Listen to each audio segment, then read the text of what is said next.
Bonsoir à tous. Bien, aujourd'hui je vais faire une petite vidéo qui est vraiment importante pour comment faire pour commander par exemple des matériaux.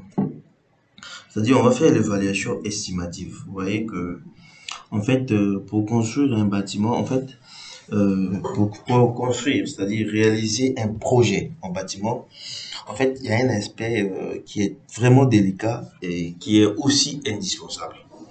Voilà, et c'est quoi cet aspect-là? En fait, c'est celui de la notion d'évaluation estimative. C'est-à-dire, je peux dire évaluation, comment je peux appeler ça? Évaluation estimative. Vous voyez, c'est le truc là qui n'écrit pas bien. Vous voyez? Donc, si votre bâtiment n'est pas vraiment bien évalué, et si vous n'arrivez pas à évaluer bien le projet, vous allez vous retrouver en tôle. Et puis ça sera grave. On se voit qu'un ingénieur qui se retrouve en tôle parce que je connais des gens qui ont fait des devis qui se sont retournés contre eux parce que c'était pas bien fait en fait. Bien, ici on va pas parler de ça, mais ici on va parler de quelque chose qui est très important aussi. Quand vous avez le projet, comment faire pour commander. Voilà. Désolé. Ici, il s'agit de déterminer ce qu'on appelle par le coût de la réalisation, mais qui sera acheté hors taxe de construction, ce qu'on appelle carrément le débroussail sec. Voilà. C'est quoi un débroussail sec que j'appelle DS? Vous voyez, le débroussail sec. En fait, dans le bâtiment, quand on construit, il y a des dépenses qu'on fait. Vous voyez? Donc, le fait de construire, on est en train de dépenser de l'argent pour construire et ainsi de suite. Vous voyez? Maintenant, quand on dépense, il y a trois dépenses qu'on fait dans la construction en plein projet. Vous voyez? Quelles sont les dépenses? C'est-à-dire les trois dépenses. C'est-à-dire, il y a trois dépenses. Je vais dire trois dépenses. Vous voyez? Il y a trois dépenses qu'il faut connaître dans le bâtiment. C'est-à-dire, c'est quoi? Le premier, c'est quoi? C'est ce qu'on appelle par les dépenses en matériaux. C'est-à-dire, le fait d'acheter les ciments, le sable, ainsi de suite. Ça, c'est ce qu'on appelle par les dépenses en matériaux. Dans le bâtiment, il y a le matériau, il y a le matériel. Il y a aussi des dépenses en matériel et dépenses de la main-d'œuvre. Voilà les trois dépenses. Vous voyez? Donc, on a dépenses en matériaux et dépenses en main-d'œuvre. Donc, qui dit matériaux parle des éléments qui vont rentrer dans la construction. Qui dit matériel, ce sont les éléments qu'on va utiliser pendant la construction. Par exemple, je peux dire le bois qui va servir de l'échafaudage, ça fait partie du matériel quand on utilise pour l'échafaudage. Mais quand on fait par exemple pour la toiture en charpente en bois, le même bois qui est utilisé comme matériel sera utilisé comme matériau parce qu'il va rentrer dans la construction. Vous voyez? Bien. Maintenant, donc ça veut dire que notre débroussail sec, c'est juste la somme des trois dépenses qu'on va effectuer. C'est-à-dire que je dis dépenses en main-d'œuvre, ce qui sera additionné dépenses en matériel et dépenses de la main-d'œuvre. Vous voyez? Donc, la somme de ça, donc ça donne la somme de ça, c'est ça qui nous donne ce qu'on appelle par le débroussail sec. C'est-à-dire le débroussail sec du projet. Le débroussail sec, en fait, c'est l'ensemble des trois dépenses en matériaux, en main-d'œuvre et en matériel.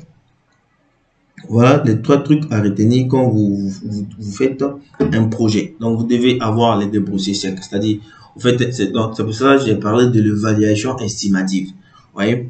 Maintenant, en dehors de ça, je prends un exemple très très simple. Comment faire pour commander? C'est-à-dire, quand vous avez ça, comment faire pour sortir le débroussail sec, par exemple, d'un plancher que vous êtes en train de couler. C'est-à-dire, débroussail sec que je vais dire ici, c'est le débroussail sec en matériaux. Je prends un exemple d'un débroussail sec en matériaux. Je prends un exemple que je suis en train de couler, par exemple, un plancher avec une dalle à corps creux. Je vais dire que c'est une dalle à corps creux d'épaisseur 16 plus 4. Je prends un exemple seulement. Maintenant, une dalle à corps creux. Maintenant, le problème, c'est quoi? Le problème ici, il faut connaître quelle est la quantité, en fait, que tu es en train de faire. La quantité, tu calcules. Quand tu fais des devis quantitatifs, tu calcules les quantités. Maintenant, ici, c'est plutôt l'évaluation estimative. Donc, on parle de l'argent. Bien. Maintenant, ici, on prend un exemple que le volume le volume ici, c'est 2,5. Je prends un exemple. 2,5 mètres cubes. Voilà. Je dis que c'est 2,5 mètres cubes de corps creux que je vais réaliser.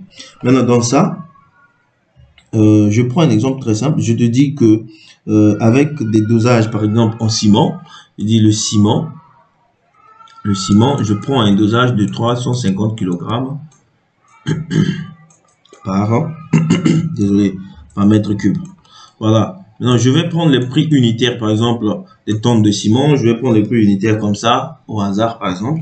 Je me dis que une tonne coûte 90 000. Je prends un exemple. Une tonne coûte 90 000. Vous voyez? Une tonne coûte 90 000 francs par tonne. Vous voyez? Donc, le bâtiment, il y a le ciment, il y a le sable aussi. Voilà, le sable, je le prends en litres. Je dis par exemple, j'ai le sable, j'ai par exemple 400 litres de sable. Donc, je vais dire par mètre cube. Donc, je vous dis, le mètre cube est vendu par exemple à 20 000. Vous voyez, 20 000 francs. 20 000 francs par mètre cube. Bon, je vais prendre aussi les graviers. Vous voyez, les graviers. Voilà, je dis 800 litres. Ça aussi, je prends en litres. Je dis 800 litres par mètre cube. 800 litres par mètre cube.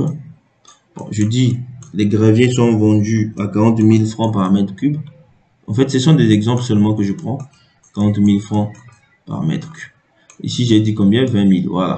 Donc, ici, bon, je prends pas l'eau, hein, je prends les aciers. Je prends carrément les trucs qui sont un peu trop génie civil.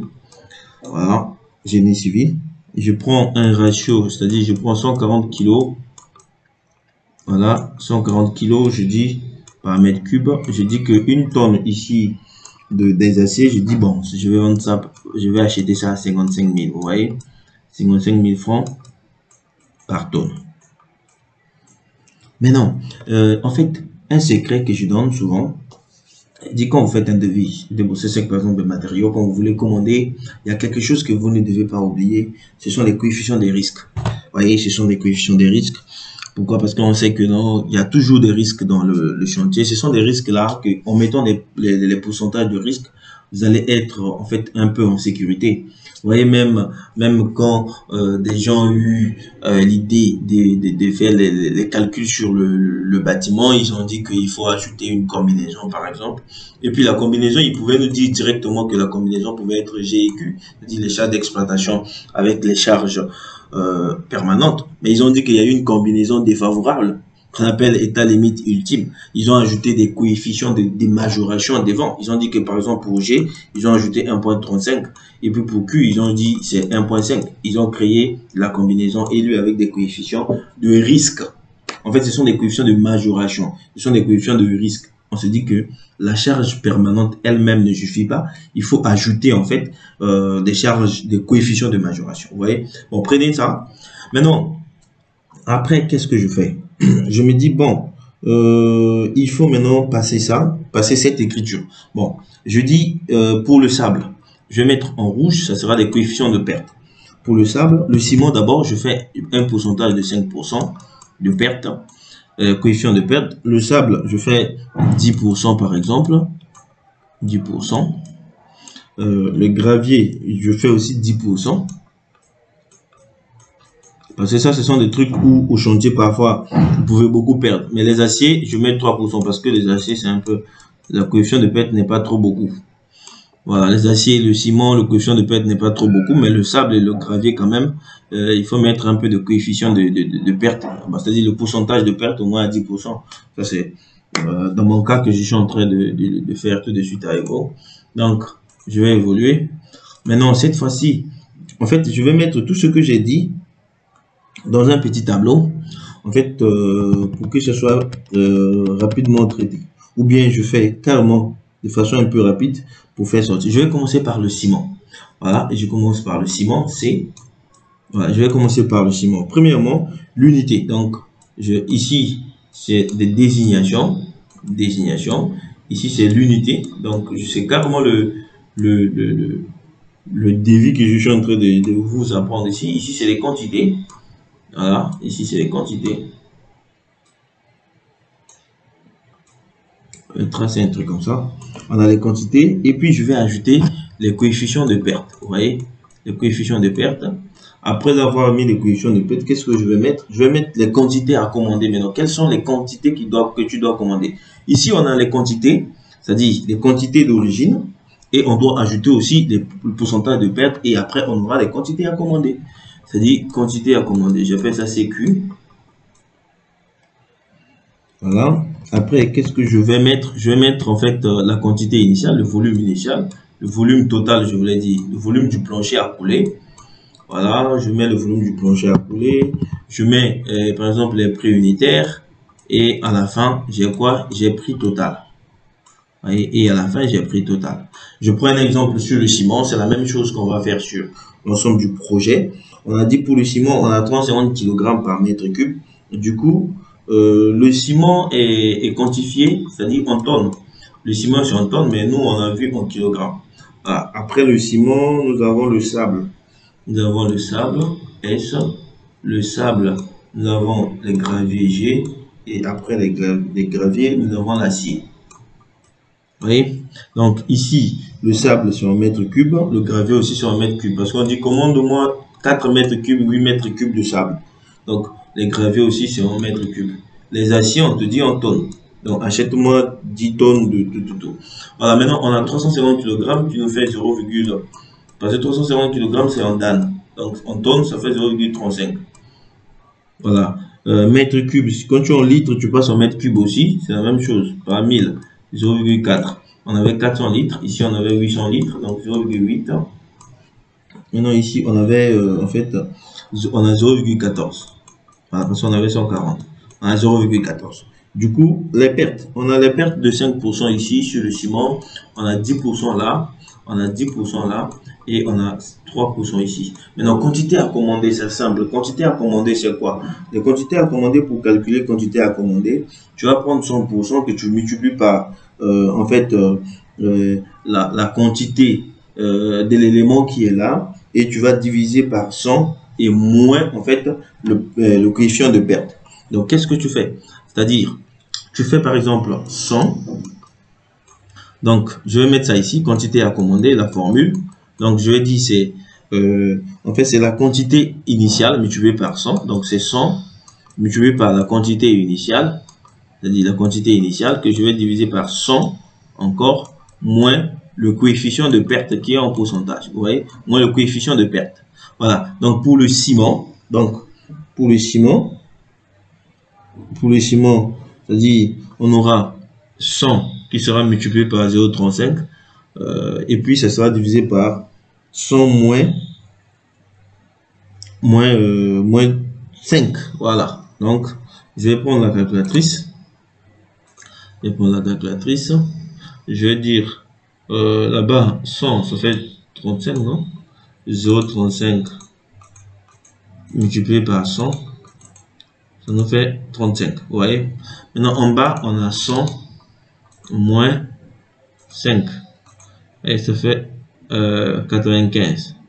Donc, je fais, j'ai trouvé combien en haut? Je vais oublier, j'ai pas 35. Divisé par, ça fait 0,368, j'ai fait 0,37. Donc ici, la quantité à commander, ça fait 0,37. Voyez? Donc, la quantité initiale du ciment ici, c'était 0,35 et je mets un coefficient de perte de 5%. Ça me donne 0,37 que je dois commander. Voilà la quantité à commander. Et le volume, je vous ai dit que c'est 2,5 mètres cubes. Et le prix unitaire de ciment, j'ai dit que c'était 90 000. Vous voyez? J'ai dit que c'était 90 000 francs. Voilà, donc c'est avec ça. Donc on va maintenant trouver le prix total. Que dit le prix total? Je vais mettre en fait la formule du prix total ici qui va nous permettre en fait de calculer le prix total en fait du ciment. Donc le prix unitaire c'était 90 000. Maintenant le prix total avec les coefficients de perte, ça nous fait en fait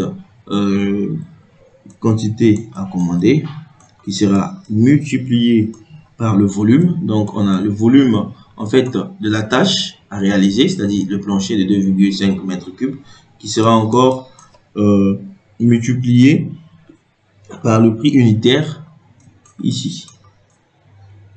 Voilà. Donc, c'est ça qui va nous donner en fait ce qu'on va calculer.